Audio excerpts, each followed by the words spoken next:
You fall asleep every night without fear. Think about that for a moment. You willingly surrender control. You let your awareness fade. You allow the world to vanish. And yet, you trust that you'll return. That trust is strange when you really examine it, because sleep is the only daily experience where you disappear and no one ever questions where you go. Your body remains.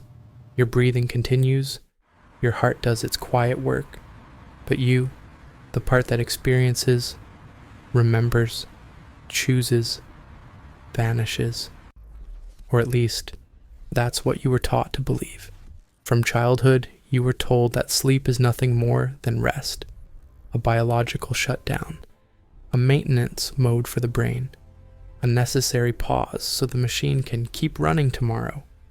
But that explanation has always been incomplete, because if sleep were merely unconsciousness, why does it sometimes feel more real than waking life?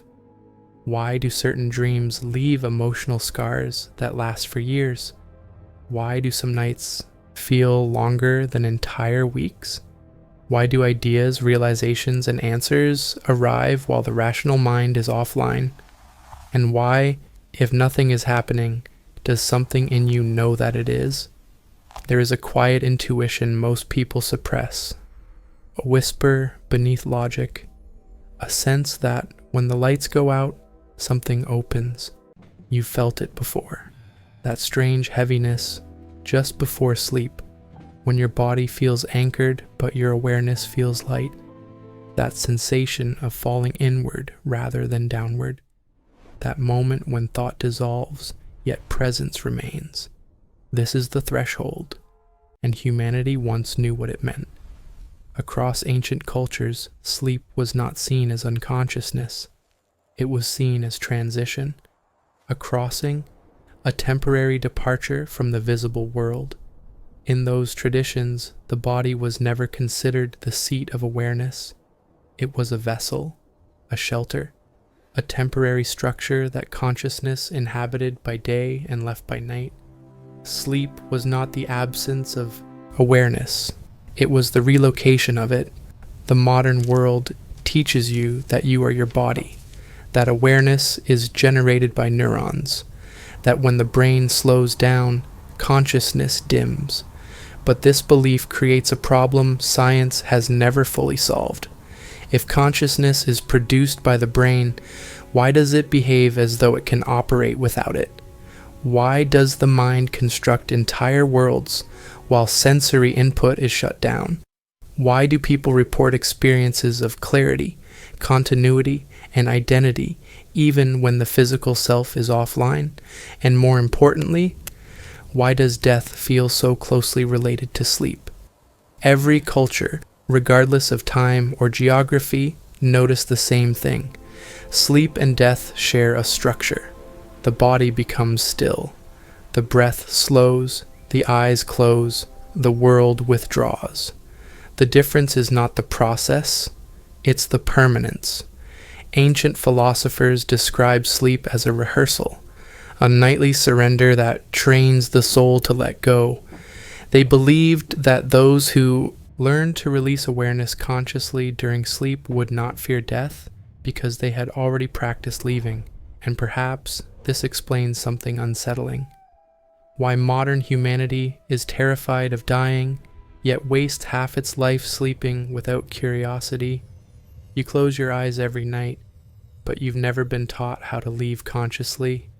Instead, you collapse into unconsciousness like someone fainting, unaware of where you're going or what you're doing.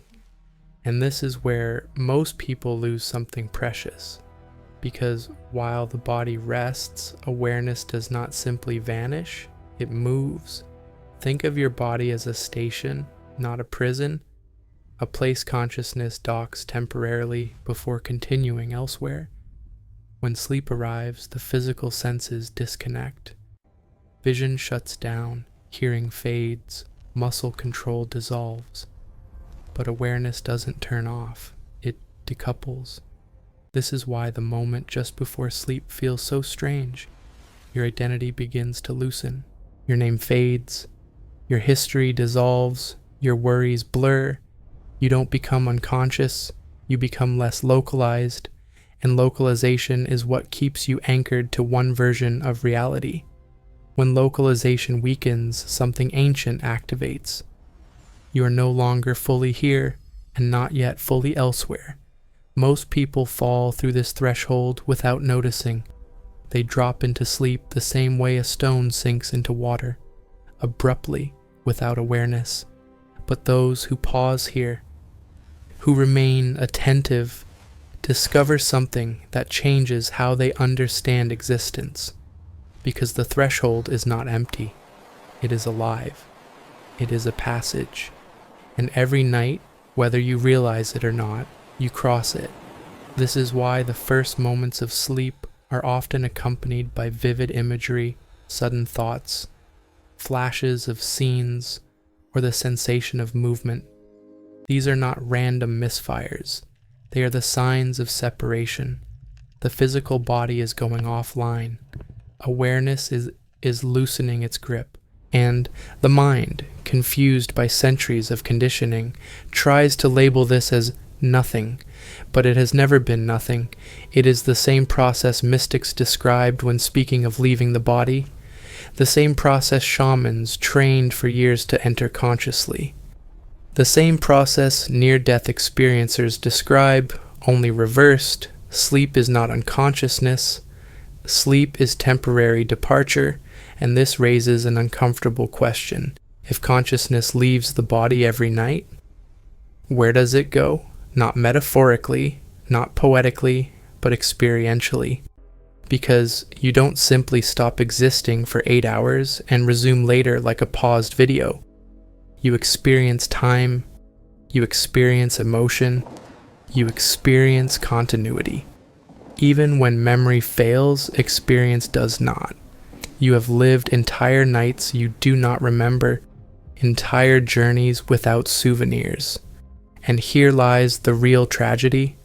It's not that consciousness travels, it's that 99% of people return with nothing, not because nothing happened, but because no one taught them how to remember. Memory is not automatic across states of awareness. Just as a dream can vanish seconds after waking, entire realms of experience dissolve when consciousness re-enters the body without preparation. This is why most people wake up feeling as though nothing occurred, while carrying emotional residue they cannot explain, fear without cause, insight without origin, longing without memory. Fragments remain, but the story is lost, and this forgetting is not accidental. A consciousness that remembers its freedom does not submit easily to control.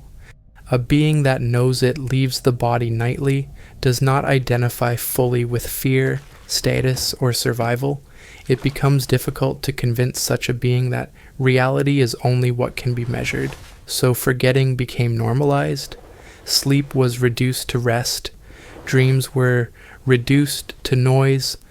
The threshold was ignored, and humanity learned to disappear every night without curiosity. But you're not listening to this by accident. Something in you already suspects that sleep is not passive, that when your eyes close, your story does not pause. It changes setting. In the next session, we will explore how consciousness moves once it leaves the body, why most people experience it unconsciously, and what determines whether you return empty-handed or carrying something that alters your waking life. For now, remember this: you do not lose consciousness when you sleep. You lose location, and once you understand that, sleep will never feel ordinary again. The place you go without a body. If consciousness leaves the body every night, the next question is unavoidable. Where does it go? Not symbolically, not metaphorically, but experientially. Because wherever it goes, it operates, it observes, it feels, it interacts. And the strangest part is this: you've already been there. You just weren't taught how to recognize it. Most people imagine other realms as distant, dramatic places, glowing heavens, dark voids, impossible landscapes. But the reality is far subtler and far more unsettling. Consciousness does not leap from the physical world into some distant fantasy. It slides. Reality is layered, not separated. Like frequencies on a radio, multiple modes of existence occupy the same space, invisible to each other unless awareness is tuned correctly. During waking life, your consciousness is tightly tuned to one frequency, the physical. Sight, sound, weight, time, identity, all locked in place. Sleep loosens that tuning, the signal drifts, and awareness begins to register what was always there but previously filtered out. This is why the earliest stages of sleep feel unstable. The room may seem to expand, sounds distort, images appear uninvited, time behaves strangely. You're not imagining things. You're losing exclusive access to one layer of reality. Think of waking life as a narrow corridor. Sleep opens doors along its walls. Most people pass through those doors unconsciously. They drift into symbolic narratives, dreams, constructed by the mind to translate unfamiliar environments into familiar language. But symbols are not the place. They are the interface. Behind every dream image is a real movement of consciousness. This is why dreams feel different from thoughts. Thoughts are controlled. Dreams happen to you, because consciousness is no longer anchored to the body's logic. In this state, identity becomes flexible. You are still you, but without name, history, or social role. Notice how dreams rarely include your full biography. You are present, aware, reacting, but stripped of labels. This is not a flaw, it is a feature. Identity, as you know it, is a function of the physical world. Beyond it, awareness operates more freely. And this is where something important happens. When consciousness is no longer compressed into a body, it becomes relational instead of positional. In waking life, you experience reality from a fixed point behind your eyes. In sleep, awareness is not located in the same way. It flows. It moves through environments not as a body moving through space, but as attention moving through meaning. This is why places and dreams feel instantly familiar, even when they've never existed. Recognition without memory, presence without geography. You are not navigating space. You are navigating states of reality. And in these states, you're not alone. This is where most people become uncomfortable, because consciousness, once freed from the body, does not enter an empty void. It enters a populated field. Other awarenesses exist there, not as physical forms, but as presences. Some feel familiar, some feel neutral, some feel deeply unsettling, and your reaction to them reveals something critical. Fear does not come from danger alone. It comes from lack of understanding. When awareness encounters something outside its trained categories, the mind panics. It tries to translate the unfamiliar into threat. This is why many people experience fear-based dreams, paralysis, or the sensation of being watched, not because something is attacking them, but because consciousness has crossed a boundary the ego does not understand. The ego is a daytime construct. It is designed to protect a physical organism in a physical world. When consciousness moves beyond that context, the ego cannot follow, but it still reacts. This creates friction, and friction creates fear, but fear is not the natural state of this realm. Neutrality is. Clarity is. Movement without resistance. Those who learn to remain calm at the threshold discover that the environment responds to state, not force. Thought becomes direction. Emotion becomes gravity. Intention becomes movement. This is why waking emotions bleed into dreams. Anger pulls awareness into dense, chaotic experiences. Gratitude lifts it into expansive ones. Fear locks it into loops. You do not travel somewhere random at night. You drift into states that match your inner frequency. This explains something subtle but profound. Why you sometimes wake up feeling heavy even after long sleep. Why other nights leave you clear, light, inspired. Why some dreams feel like burdens while others feel like gifts. You didn't rest differently, you experience differently. Because consciousness does not rest, it engages. And engagement leaves residue. This also explains why certain insights arrive uninvited in the morning. Answers you weren't consciously searching for. Solutions that bypass logic. Decisions that suddenly feel obvious. These are not coincidences, they are carryovers. Fragments of experiences that occurred while the conscious mind was offline. The waking brain simply receives the conclusion, not the process. Which is why the insight feels sudden and unearned. But it was earned, just not by the version of you that remembers. And this brings us to a critical divide. There are two types of sleepers, those who fall unconscious, and those who lose the body but keep awareness. The difference between them is not talent, it is familiarity. The moment of separation, that thin line between waking and sleep, is the gateway. Most people rush through it. They collapse into sleep exhausted, distracted, overstimulated. Their awareness snaps off like a switch. But those who linger, who allow the body to sleep while the mind remains passive and alert, enter a different mode. This is where control is lost, but awareness is not. And paradoxically, this is where freedom begins. Because awareness no longer needs to identify with a single form. It can observe itself, move without weight, perceive without eyes. This is also why time behaves differently. Hours can pass in minutes. Minutes can stretch into lifetimes. Time is a function of physical sequencing. When consciousness disengages from the body, it disengages from linear time. It enters duration instead of chronology. This is why dreams can feel longer than sleep allows. You're not imagining extended experiences. You are remembering them poorly. And memory is the final barrier. The greatest lie about sleep is not that nothing happens. It's that nothing can be brought back. Memory does not fail because experiences are unreal. It fails because awareness crosses a boundary without a bridge. In the next session, we will explore how memory can cross that boundary, why most people forget their nightly journeys, and how remembering changes not just sleep, but waking life itself.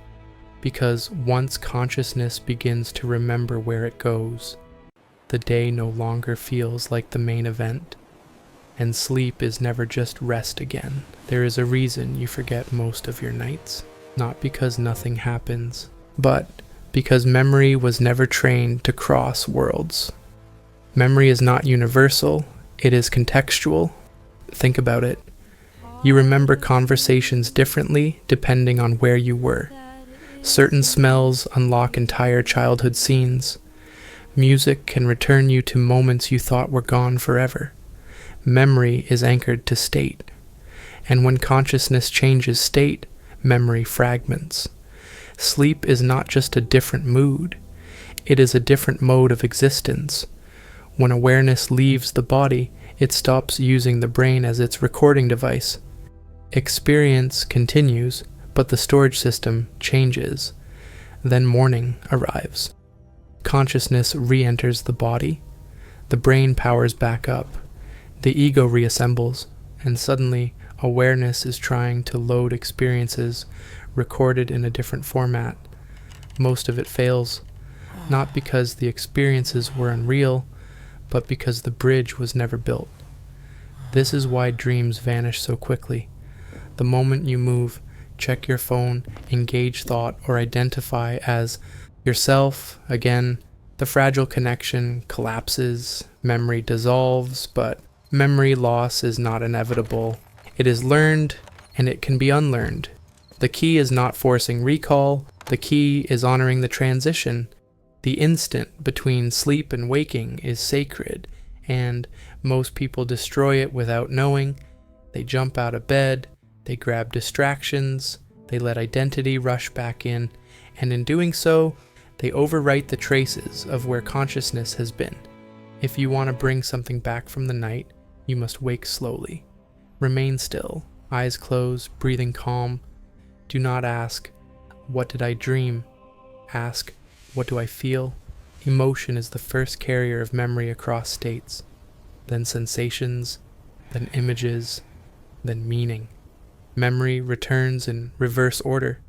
Trying to recall with logic is like trying to grab smoke. Feeling opens the door. This is why some people wake with sadness, peace, fear, or inspiration without knowing why.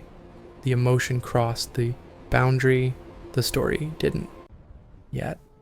But with attention, fragments connect, and something remarkable happens. The nights begin to change, not because you're doing anything dramatic, but because consciousness responds to recognition. The moment you treat sleep as an experience instead of a blackout, awareness sharpens.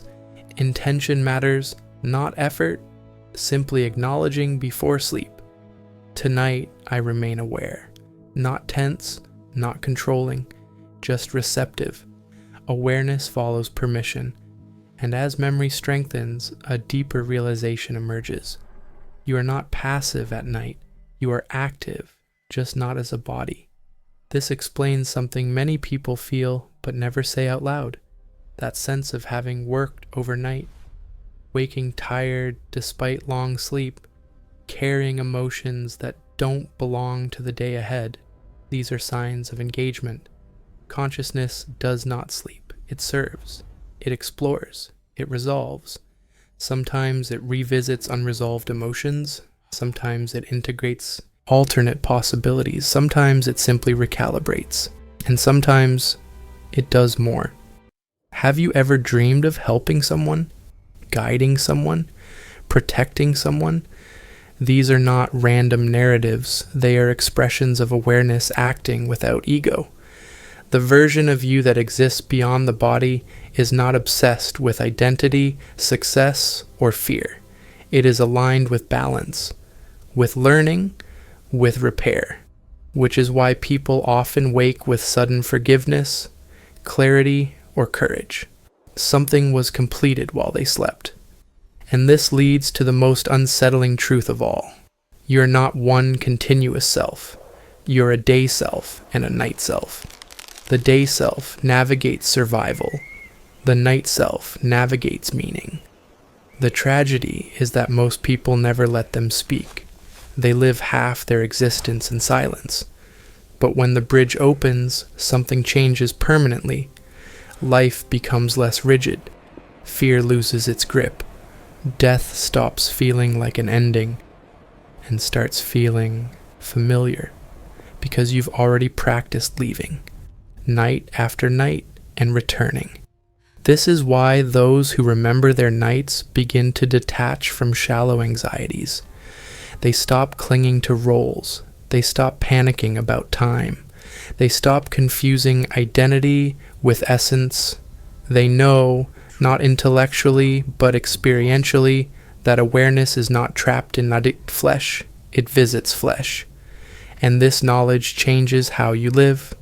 You become quieter, less reactive, more intentional, because you've touched a wider version of yourself. And once you know that part of you exists, you can't pretend the world is only what it shows you during the day. Sleep stops being an escape. It becomes a continuation, a second life layered beneath the first. And the most powerful realization of all is this: the book you were never allowed to read was never written.